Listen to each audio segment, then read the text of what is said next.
Assalamualaikum warahmatullahi wabarakatuh.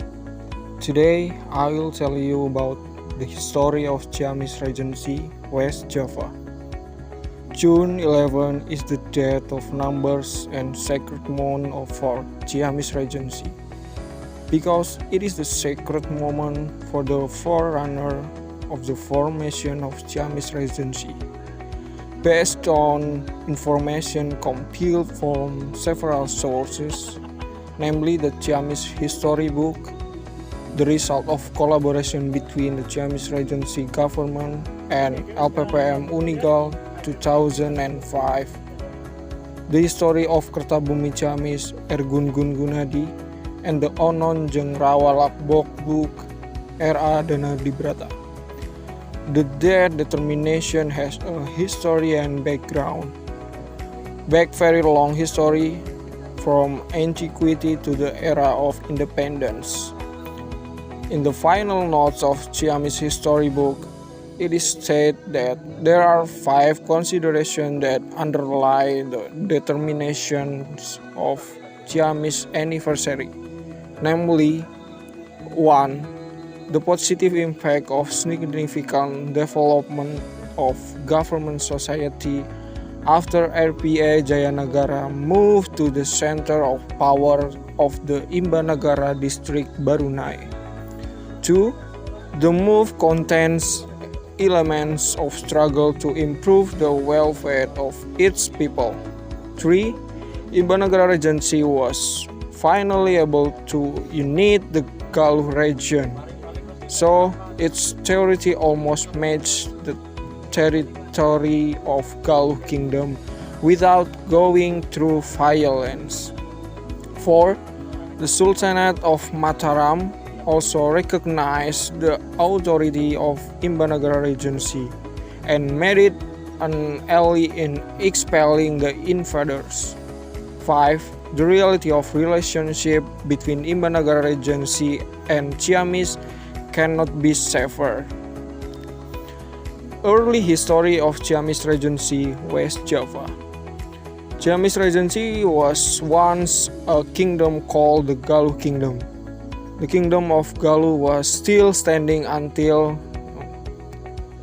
2095, led by Ujang Meni, son of Prabu Haur Kuning, after being Abhiseka named Maharaja Cipta Sangyang in Galuh and his government center in Timaragas, when his son Ujang Ngekel, who later had the title Prabu Galuh Cipta Permana, came to power in 1595 till 1680.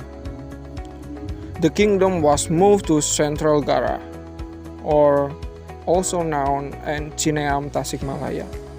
The change in the royal system in Galuh to Kabupaten was due to strong influence of Mataram during the reign of Mas Jolang with the title Sultan Agung Hanyo Krowati.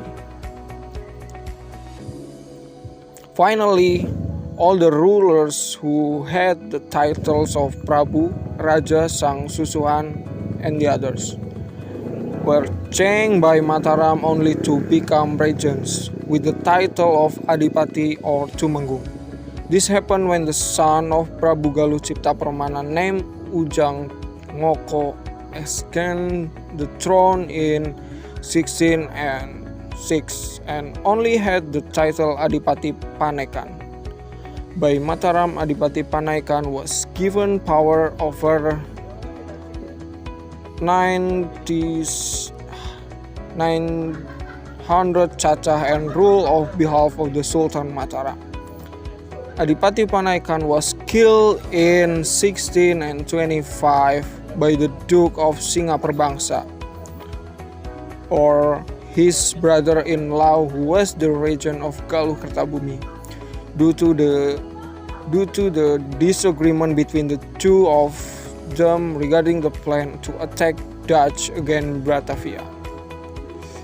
Then the Duke of Panaikan was replaced of his son named Mas Dipati Imbanagara or Ujang Prabu, who ruled until 1636 in Central Gara.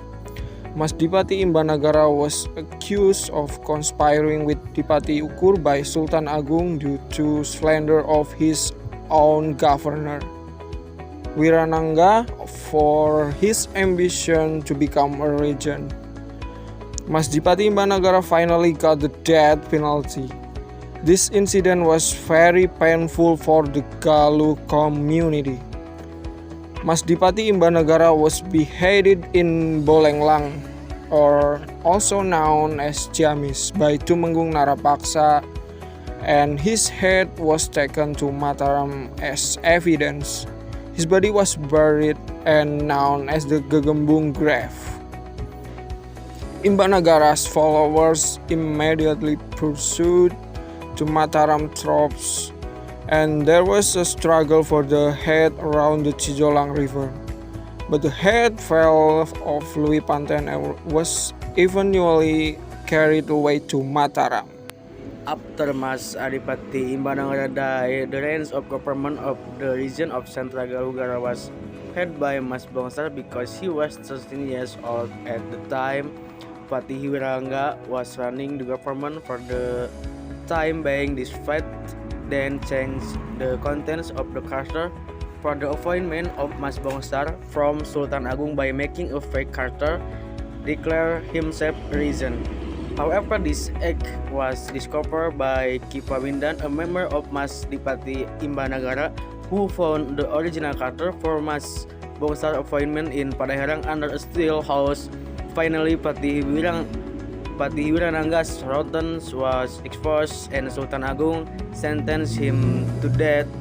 However, at Mas Bongsar's request, Patih Wirangga, who was still his uncle, was finally pardoned. Mas Bongsar was appointed regent of Galuh on August 6, 1636, with the title Raden Panji Arya Jaya Negara, and the name of the district changed to Imbanagara in honor of his father's name. According to Ciamis history book issued by Ciamis Regency Government in collaboration with LVVM Unigal since 1636, the Imbanagara Regency has been one Mataram political policies in Western Mancanegara. Due the impact of the Dipati rebellion caused the Priangan region to be divided into 4 districts, namely Sumedang, Bandung, Parakamuncang, and Sukapura. Meanwhile, the Galuh area is divided into 5 districts, namely Imbanagara, Bojong Lopang, Utama, Kawasen, and Banyumas. The main regency was soon merged into the Bojong Lopang area. After that happened again, the syncretism of the Western Mancanegara by Sunan Amangkurat, the rule of Mataram would replace Sultan Agung to 12 permanent regencies, namely Sumedang, Bandung, Parakamuncang, Sukapura, Karawang, Imbanagara, Kawasen, Wirabaya, Bojong Lopang, Siges, Banyumas, Ayah, dan Banjar. Gara Tengah turned out to have bad memories for RVA Jaya Negara, so the district capital was moved several times, among them to Calincing, then to Benda Negara, Panyingkiran, until in the end the capital was set at Verona between Cikoneng and Ciamis City. This place has strategic value in addition to having water and having a wide expanse of land. Verona eventually changed its name to Imbanagara. The time was based on the calculation of RDRG Kusuma Sembada and RD Rahmat coincided with June 12, 1614. This moment of time became the basis for determining